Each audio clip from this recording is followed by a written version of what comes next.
Raymond Reddington, Excuse me? fugitive. Number 4. How do you know each other? I'm sorry. I woke up late. Power went off. I'm a little punchy. When was the last time you made contact? With Reddington?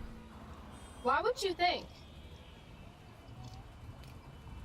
You never met? Of course not.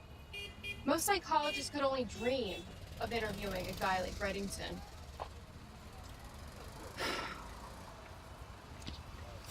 Congratulations.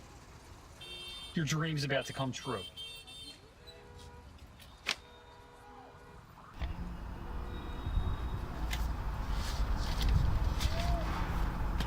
This must be some sort of mistake.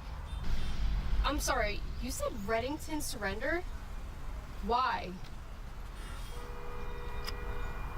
We're working on that. You're telling me this man's eluded the FBI for over 25 years, and suddenly he turns himself in to chat with me?